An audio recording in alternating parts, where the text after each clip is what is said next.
Well, obviously, as you can see, I am not Jordan Brewer today, so Jordan had a meeting to attend and was unable to make it for us. So in the meantime, we'll see if we can't get through our meeting. I'm glad everybody was here today.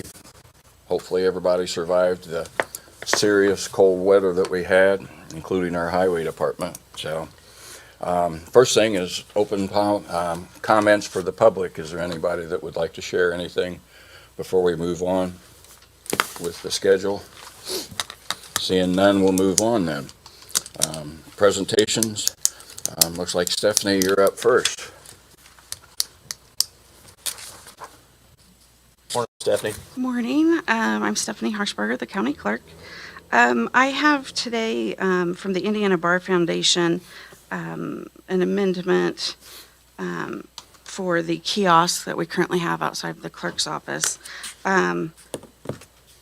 The Bar Foundation has made a lot of enhancements. I mean, it just had started out with evictions. Now it's added over 20 different resources and forms for the counties, and they're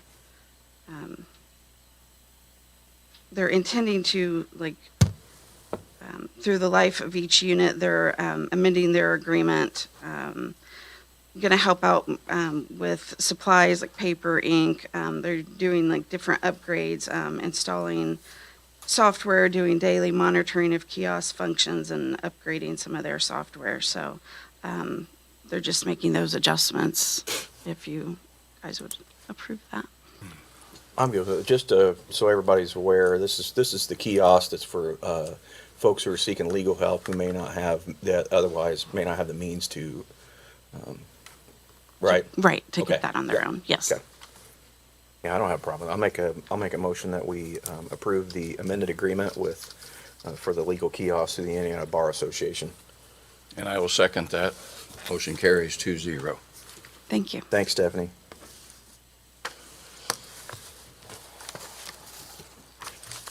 Rodney, you're up. Now, we have a 45-minute time limit, so, you know. Told me I couldn't really talk very long, Yeah.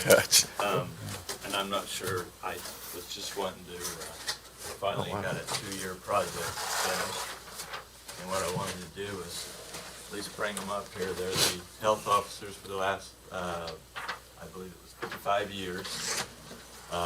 As we start a new history of new funding for the health offices, I wanted to at least capture what was the history. What had of happened all of it. Yeah. up to now. Up till now, and then This- again, there was, I got a paper to give you gentlemen, because some of you may know the history better than some of us. It took us 2 years to get portraits of some of these folks and get the actual info. Hey, thank you. At 1.68, they decided to make it the Clinton County Health Department. Prior to that, you can see there was a history, I think it was more of a city-county combination maybe at one point. So there were other folks that served at one point as city or county health officer. However, their pictures were very much too difficult to find, so we had to cut it off and go with at least when the health department was incorporated in 1968.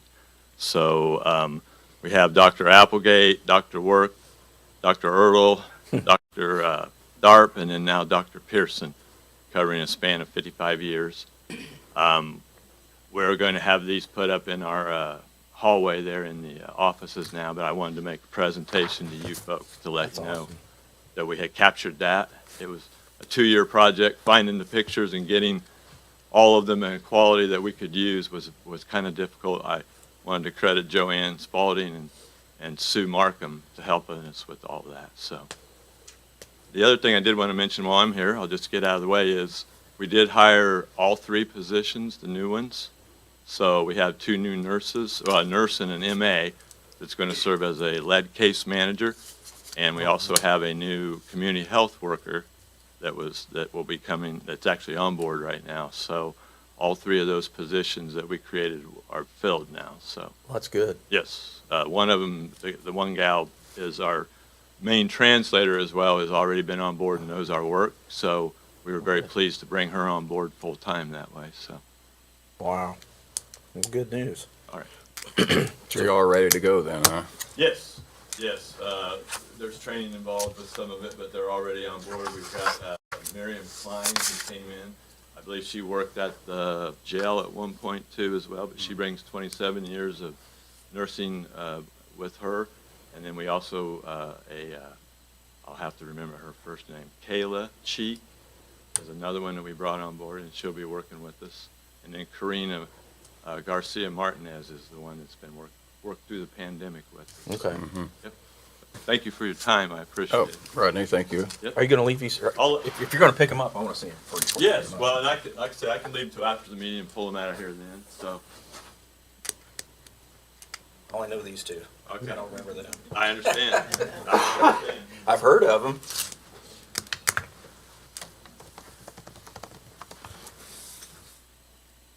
All right. Liz, and I don't believe I've seen her, so, Rick, are you good to go? Morning. Morning. Don't really have anything. We had a busy weekend. We was out Saturday, all Saturday, early Saturday morning. Friday night, Saturday morning, we had about 8 trees go down, so different times, so. And then we came back Sunday and did some cleanup on the snow, so. And they're out again this morning. We had a little dusting and some of the intersections need to be looked at, so that's about all we're doing. Everybody stayed okay? No, Everybody's no fine. breakdowns or anything? Yep. Good, good. Thank you. Rick, thank you. All right, moving on to old business. Envoy.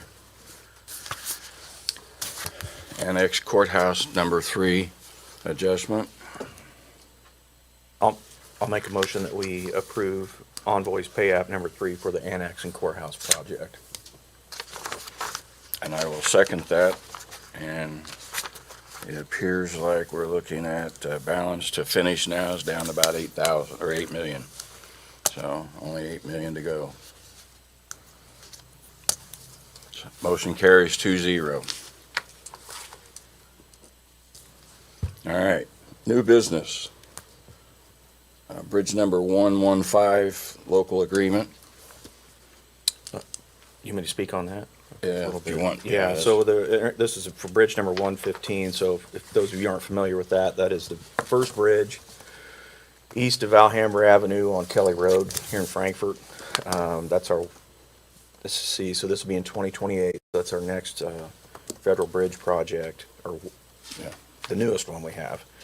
So, as part of Frankfurt, they've been running sidewalks and trying to make the city walkable. So, part of their plan was to come down Kelly Road, Mash Road, come across Kelly with sidewalks and make a loop, which would complete, Washington Avenue and Mash Road, so on and so forth. So we, obviously, we're not in the sidewalk building business. We build bridges. So we reached out to, contacted the city, asked if they would like to partner up to make a pedestrian walkway part of that bridge, and they agreed to the sum of, I believe, $400,000 to be payable in 2028 or when the project's finished. So the mayor's already signed it, and I know Jordan's been working on this, and he is fine with it. And so I'll make a motion we approve the interlocal agreement for Bridge 115 with the city of Frankfurt. Well, I think it's a good thing, obviously, to help the city and us too at this point. And so I'll second that motion. Motion carries 2-0. All right, I think Jordan's got to sign that. yeah.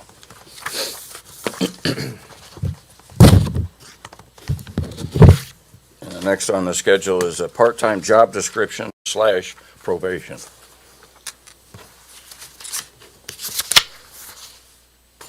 And actually, we have apparently Yeah, so they wanted to make some adjustments to the part-time position, and we went ahead and made those adjustments, and now we're just approving them.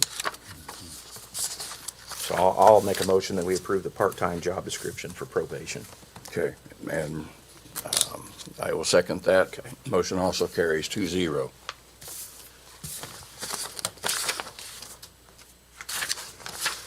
Let Jordan sign that. Yeah, It's the one thing. Yeah. Okay, community service grant awards.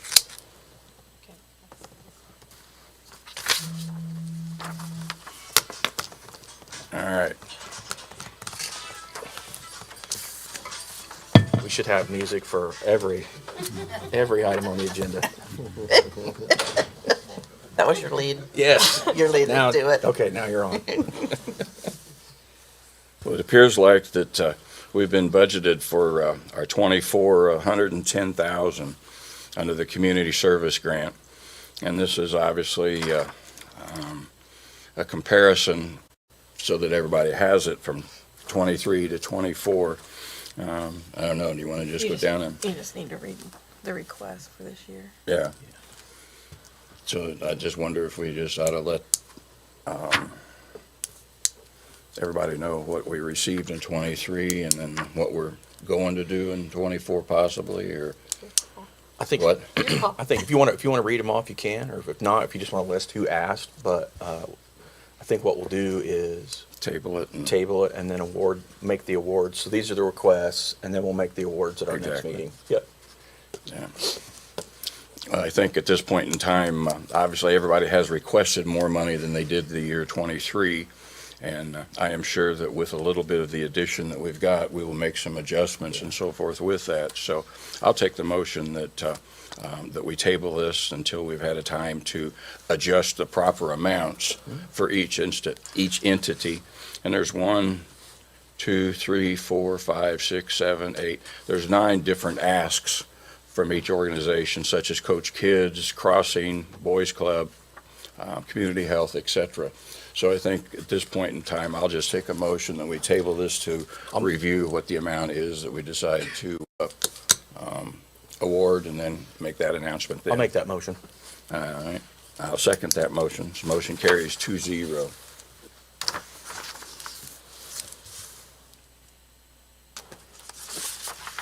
All right. Request to place a sign on the courthouse lawn. Humane Society has asked to place a sign on the courthouse lawn on the southeast and northeast corner. Date for the removal is going to be 2/11. And then at the same time, they're acting today that in the next couple of days, they'll put it up and so forth. So Humane Society is asking to have a sign as a spaghetti dinner fundraiser. Motion to approve sign request. And I will second that. Motion carries 2-0.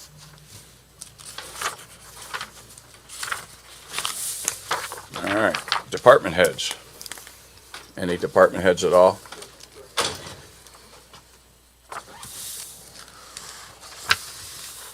Like Stephen's on the move.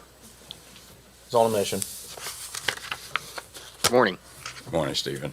I just want to bring up the interlocal agreement for our volunteer ambulance services. So the way that we've been doing it is that per call they respond on, the county reimburses the department $55. What we found was that's been the rate since 2005. That was the oldest contract we could find with Colfax. So obviously inflation has changed significantly since then. So to bring it closer to inflation rates today, I'd like to propose we increase the contractual rate to $80. We budgeted that with the council. They were in support of us supporting our volunteers in this regard. I know this is something we discussed via email a while ago and are just getting to it with the additional allocation of funding. So I don't know if you want to do a motion or you want to have time to review it. I'll leave that up to you guys. It's pretty cut and dry, but typically what we do is we'll take these under advisement and then take action at our next meeting. That way, everybody's had a chance to double check it and go through it. And Okay. you know, Tom, I I know Jordan will want to look at it, so. I added the provision that it automatically renews yearly. We had missed that in a couple, so. I think it's a good idea too. So, you know, like you said, 2005, times have definitely changed since that And I time. think it was $55 for a great long while prior to 2005. So, Probably. Yeah. The other thing I have is the space heater for our garage out at Boylston. It went out and was not keeping up. We ended up having it was cold enough in the garage. Our washing machine, we had clothes in it that froze, okay. and so we had AAA come out yesterday, and they said that it is too small for that garage. Okay. And so they're recommending we purchase a new one. So I'll look into some different rates and propose that at the Okay. next meeting. So So Yeah. they're getting a bid then or getting it done? Yeah. I'll get you a bid and we'll go from there. So Good. that's okay. Is it still cold in there? Right now it's Okay. warmer. I would say about 50 Okay, 'cause degrees. I was So thinking we can, I mean, Yeah, if it's just an emergency, we get can, it done. we can Right. forego the, right now we're okay. Bid pro- but okay. It's definitely okay. something we need to look at. Okay. So. All right. Thanks, Stephen. Yeah, thanks. Thanks, Stephen. Great. You want to take a copy? I know Jordan does not. I will put it in Google Drive for now. Morning, Sheriff. Sheriff? Good morning, good morning. Walk-in cooler at the sheriff's office was installed last week, and so everything went well. They kind of got it in before all the weather set in. A lot of work on the roof, because that's where all the equipment is that provides the refrigeration for the walk-in cooler, so we're in good shape there. I know we played some phone tag with Jerry last week, I think with Terry, got a hold of you as far as the roof leaking before all the rain started. I think it's just going to be, it is what it is. So I think that's all taken care of, and the roof was still under warranty, so they're getting that. That's going to be repaired, and I don't know if they can do it now, probably when the weather gets better, I'm sure, because I don't think you're going to be able to, truly fix it in this kind of temperature. And Jerry, I know I talked to Jordan about it, but we do, if you could send that email out internally for the maintenance position, that'd be fantastic if anybody wants to get in there, because we're going to try and make that position next week. Have the job description that I can email out. We'll Okay. send it to you. All right, So, thank you. but really, other than that, everything's pretty good. We opened up the lobby and put some cots in there this weekend. We did have a few people in there because of the cold, and so I was happily surprised when we did have people show up and took advantage of it.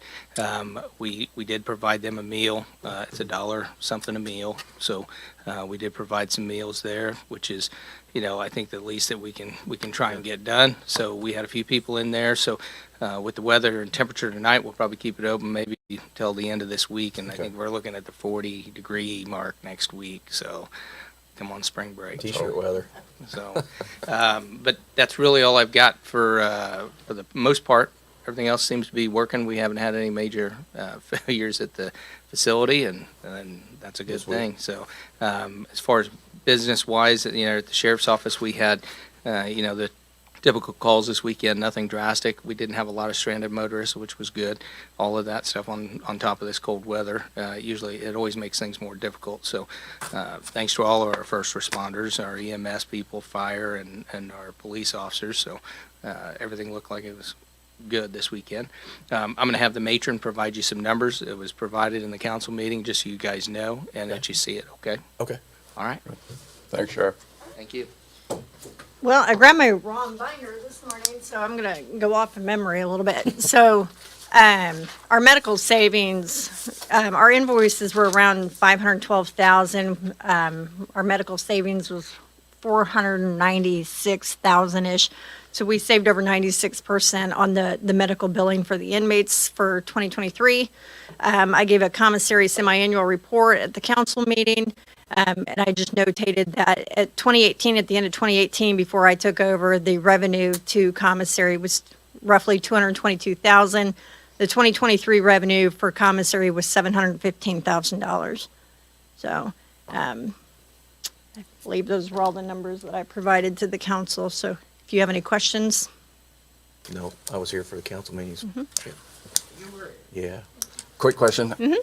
How do you calculate, or how, on the insurance, how do you calculate the savings that you received from that? I don't understand. So, okay, so we have Indiana has a statute on the books that says that the cost of anybody incarcerated in the state of Indiana, we only pay the federal Medicare rate plus 4%. So we get a bill in, and then we send it off to our medical provider, who will recalculate that down to the federal Medicare plus 4%, send it back to them with payment, and then anything out of, so that's where our savings comes in. Say we get a $60,000 hospital bill for an inmate, we're not responsible for the $60,000. It's rebilled down to the federal Medicare rate plus 4%. Then we only pay that amount out. So it's significant savings. It saved us 96% over the invoices last year. And then what we do from there is the bills that get sent back to the county, we have an offsite cap quarterly that we meet. Those dollar amounts we try to preserve for county paid invoices. And the ones that we're paying out of pocket are like our DOC and our federal inmates that are reimbursable to us. Once we pay them out, we send those off to be reimbursed for through usually DOC for level 6 inmates. So we're billed the higher amount, is that correct? We're billed like anybody would be. If they don't have private pay, it would go through like their HIP apps or Medicare. We do all, or their Medicaid. We do through the billing. But again, we're only, when they're incarcerated, we are only responsible for the federal Medicare rate plus 4%. Otherwise, you'd be paying the additional 96%. Yes. That's where you're making the calculation. Yes. And they'll Makes send us sense. a bill, and we go back to 2019, 2020, we were getting bills from 2018. Oh, I bet. And Yeah. so we actually had some facilities tell us never to come back because prior to the 19, we were paying full bill. We were just sending the check. And, and it becomes pretty burdensome on the county when some of those medical bills are pretty outrageous. But the surprising, thing is when we started rebilling them through the state statute, some of those facilities said, please don't come back because it wasn't, they weren't making any money. Because they were in it, yeah. So Right. those are the, things that we try and make sure that we do is the rebilling and the reimbursement for the inmates that can be reimbursed totally for their bills. Thanks for the explanation. I couldn't understand how that would actually be a savings, so, good, thank you. Thanks, guys.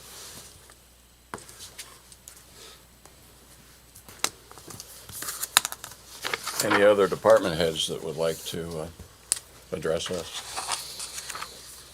Seeing none, move on. I don't have anything to report. Okay, nor do I. Moving on then to the claims. All right. Looks like we have claims dated December 29th in the amount of $50,147.62. Friday claims January 5th in the amount of $38,129.94. And again, January 12th in the amount of $8,553.21.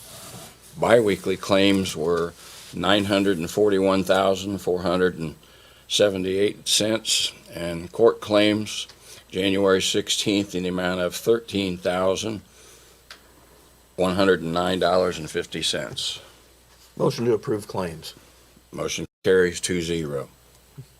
Payroll dated on December 29th in the amount of $497,779.71. Motion to approve payroll. And the only minutes that we had were from January the 2nd. Regular minutes were for that. Motion to approve minutes. Second, 2-0. That being said, we really have, is there anything else before the board that we really need to address? Brett, anybody?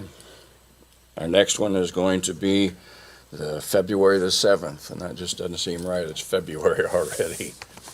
So, All right, motion to adjourn. second, we're now adjourned. Thank you, everybody. Out of record. Dang it. We had a CMHC interaction last night. We had an inmate that has been suicidal all week. And we kind of exhausted our efforts. You can only use our equipment so long with the chair and the rack before. You have to let them out. Can't sit there for it's not effective. And so, I mean, even stripped down naked. Oh, yeah. He's still trying to choke himself out with his own hands. Sure. Using his hair to Okay. strangle himself. It was an issue. So I called the crisis hotline, right?